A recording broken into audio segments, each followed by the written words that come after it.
So I'm going to be doing my solo tonight. You're going to see my title. It's called Good Demons. And there's an explanation why it's good demons. You're going to say, Diane, you're whacked. And if you can hear my clock in the background, so sorry about that. Um,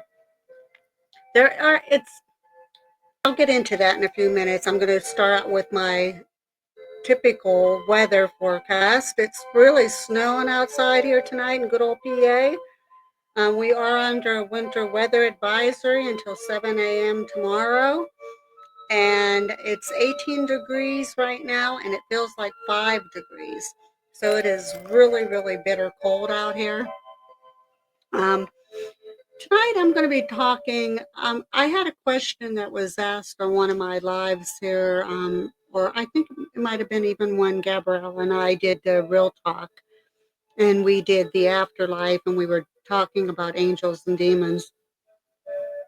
One of the questions is, why do people have a tendency to see demons more than they see angels? Well, there's a good explanation for that. Whether people want to believe it or not, but there's several factors involved. Some of them are involving cultural, some of them involving psychological, some of them's fear of the unconscious. There's religious teachings that can cause it, and also media influence. So you see a lot of content creators that go out and do investigations or do documentaries, and there's a lot of, I saw a demon, I caught a demon, there's demons in that building. The reason why people tend to see more demons than they do angels is demons seem to attract or be lured by people, negativity.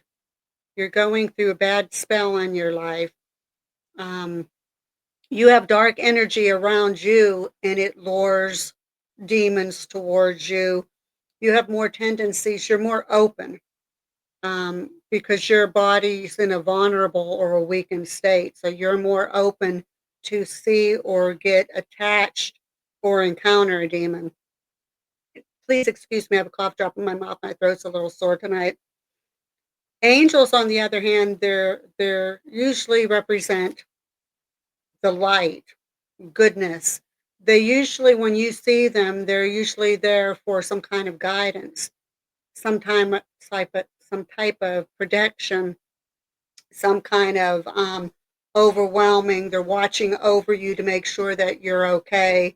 They kind of give you that joy, that sense of peacefulness, where demons or evil, of course, is in the total opposite direction. So I hope that answered your questions. Um, so a lot of it goes by how vulnerable state that you're in, and how much negativity or sadness, grief, whatever. Not saying that everybody, you lose a loved one, you something very bad happens to you, you're going to be in a saddened state to begin with, but not in that direction. I mean like when you're constantly thinking negative things, or you're actually out, you want to encounter a demon and you're trying to conjure up something, and any kind of dark energy around you. I got an itch in my ears, please excuse me. So that's kind of what brings those into play and what conjures them up, or what brings those on. So that's what the big difference is. So tonight, it's an interesting topic. I'll tell you, I run across this. I was watching a show the other day, and I believe it was the top 13, I think, um, strange mythical creatures or whatever around the world. And this one came up. She's called a churel. And I'm going to see if I can bring one of the pictures to her up. You can see a picture right there on stage right there. Um, that churel right there is actually a good picture of her. I'll probably bring up another one if I can. There's a big story about her. A churel is a female ghost from South Asian folklore. Like she's real prevalent in India, Bangladesh. I do have the area here from where she's pretty prevalent with, because I got a couple pages of. I'll come across it. I'm sure if I can even read my own writing because I wrote it really, really, really fast.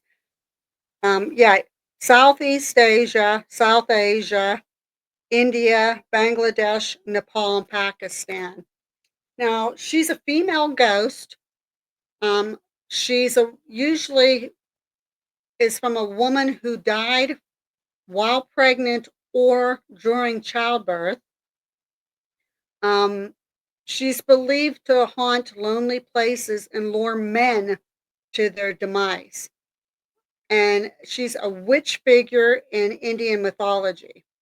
Now, the reason why I call her a good demon is as I go further into my little spiel about her and my research, she doesn't ever seem to harm women because her ghost came from women that were abused. Um, they went through trauma in their life, childbirth, pregnancy where they died, sometimes abuse from a spouse. Um, it's targeting men. And as you can see, she lures these men with her appearance. Now, her appearance is usually like you see there, long flowing hair. Um, she usually has a hauntingly beautiful eyes. She's very alluring. She's very seductive. She's like a succubus, but she's not a succubus because they come to you in your sleep. But they do call her a succubus, vampire, witch-like creature.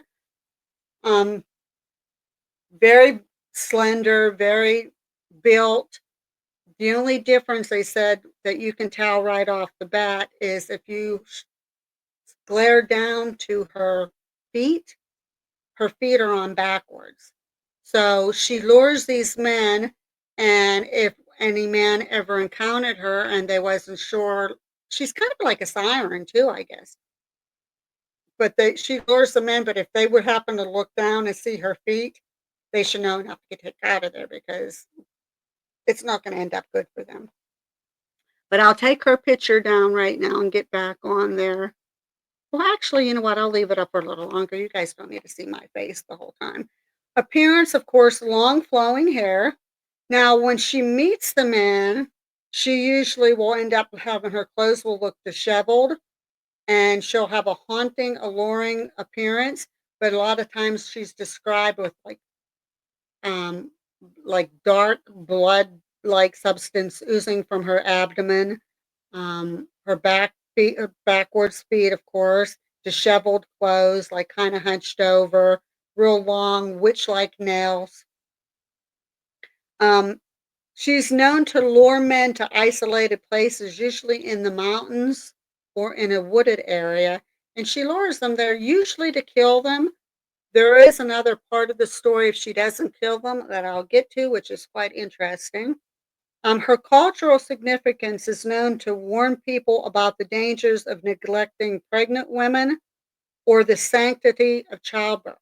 So usually this revolves around men just disrespecting women. They might have had a miscarriage, they died during childbirth, and they're more or less chastising and cutting her down because she lost their baby and she died. And like it's that's why I said it's a good demon because she's kind of protecting women. She's not after them. She wants the men that they feel done them wrong in their culture. She's also known as a petrel and a shakchuni. And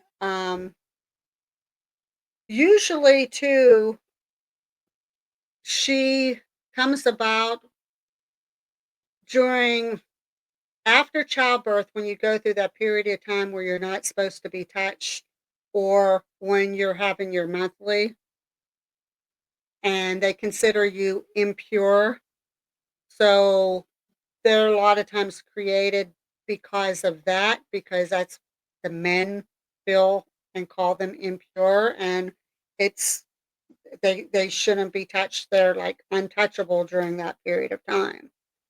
Um, a lot of times she will change or things will happen because she died in childbirth, in the birthing chamber, during her period, after birth, or she dies a horrible death, suicide, which they'll probably, I don't know if I'll get flagged for that, but, or a miscarriage.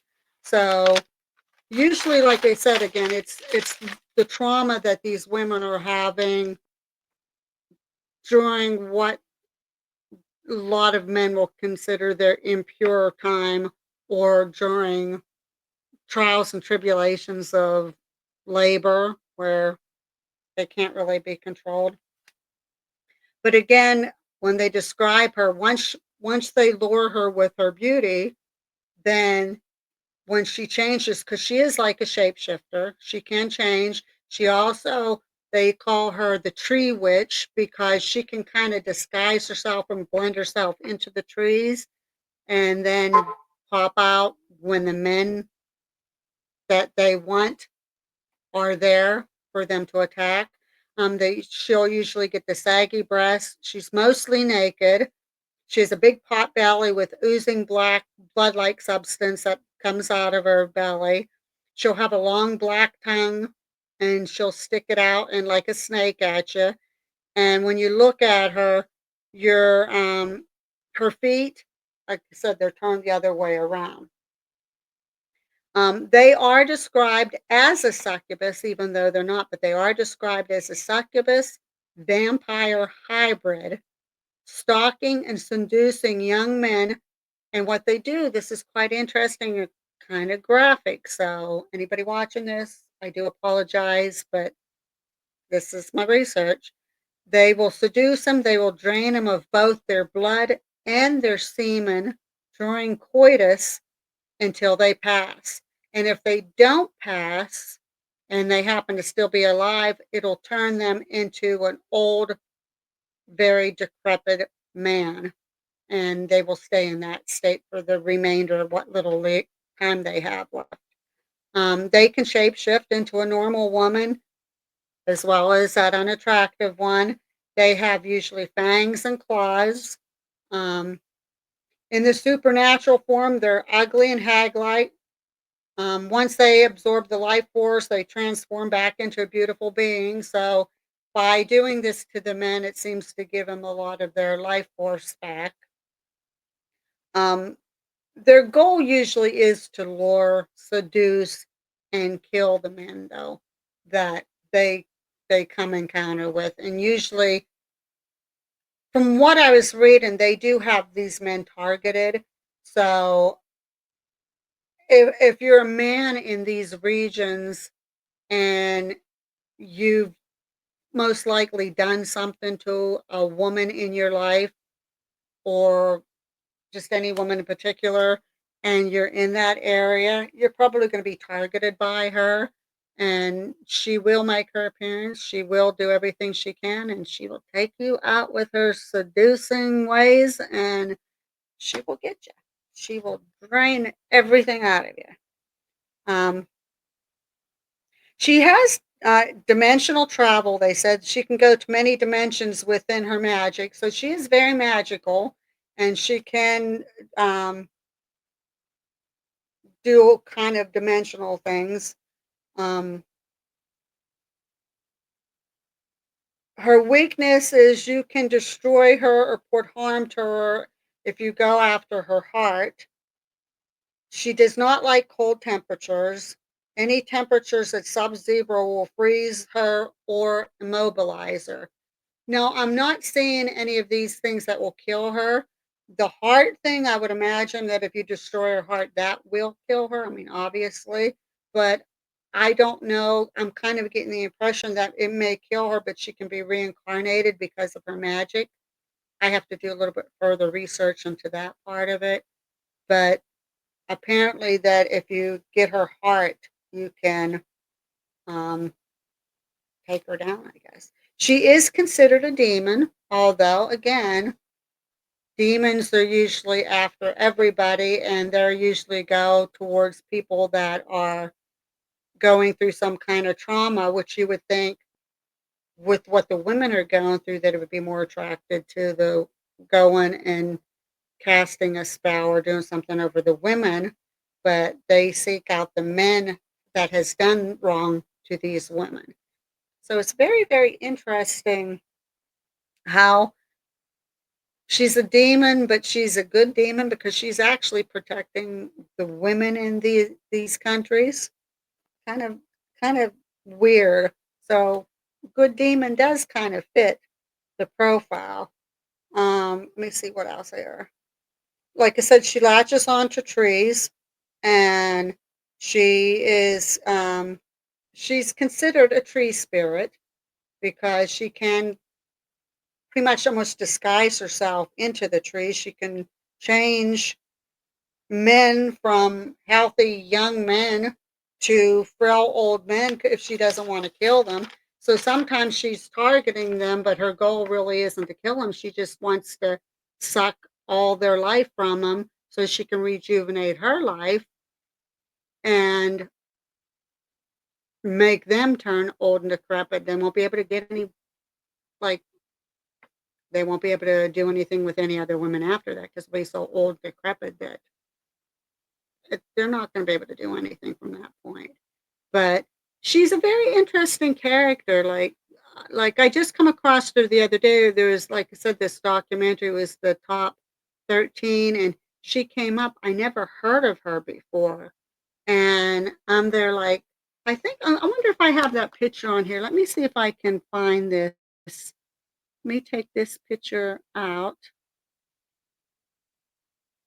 and let's see if I can find.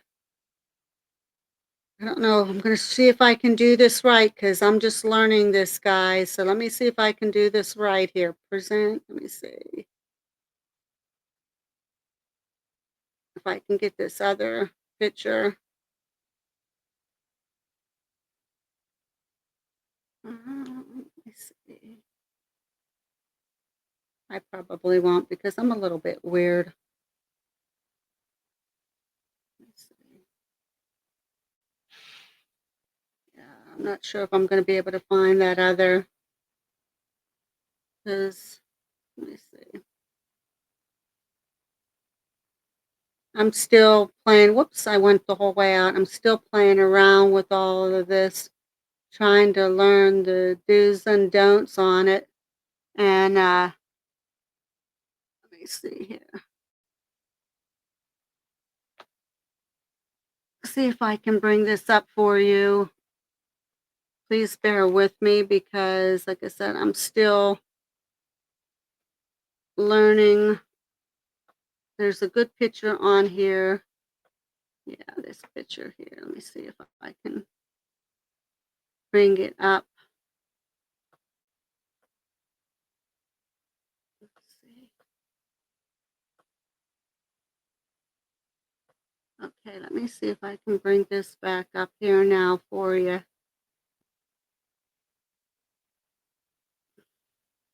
There we go. Let me see. Share. Okay. If you see this picture right here, you can see on that picture in particular how she's beautiful. She has long flowing hair. She's got a nice figure. She looks very seductive. But of course, if a man encounters her and goes up and sees her and looks down, that's really creepy. Like her feet are in the backward position. There was from what I was reading on that, something about her feet are supposed to be backwards like that because as she approaches you and she encounters you, if it's her way of running away real fast, like if she feels she's in danger or could be in harm's way, which usually doesn't happen. She's the one doing the harm. That with her feet in that direction, she doesn't need to turn around or run. She can run backwards. Like I don't know how she's supposed to see, but of course she probably can. She's a shapeshifter and everything. She probably can switch her body the whole way around and then face to go in that direction. I have to do a little bit more research on that, but it's interesting to see that, she looks like a normal, beautiful, seductive woman.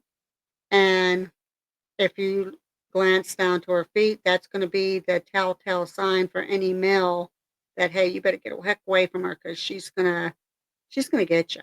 But if I don't know. I on my research if it'll be any men that she'll get, or if she can sense the men that has actually done harm to women. Um, I'm not sure about all of that. I got to still do a little bit more research on that.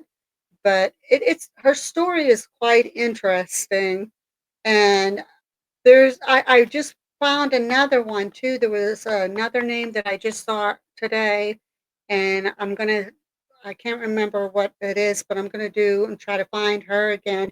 And she's kind of another mythological creature like this, and I don't know what her story is. So on my next one, or on Real Talk with Diane and Gabriella, maybe we'll discuss that, because Gabriella and I have a really good topic coming up here. Probably, it might be tomorrow night, if not, depending on what time we get back on Saturday, because Tom and I are actually going to finally have a nice hubby wife date night and get out for some well deserved quality time out. So depending on what time we get back, maybe Gabriella and I will go on. If not, it'll be either tomorrow, or maybe we can hit Sunday or Monday night. So coming up here very soon. She's doing her research. She has some really good stuff that she's coming up with. Um, it's going to be an interesting show for sure. So and I'm trying to figure out what I want to do on my next show. If there's any suggestions any of you have, I'm going to try to keep mine. I'm going to do X amount of pre-recorded, and I'm going to do an X amounts of lives. So if you have any topics that you'd like me to discuss, please let me know. I do like getting into these types of mythical creatures that people may not have heard of. I like getting into the paranormal, cryptic side.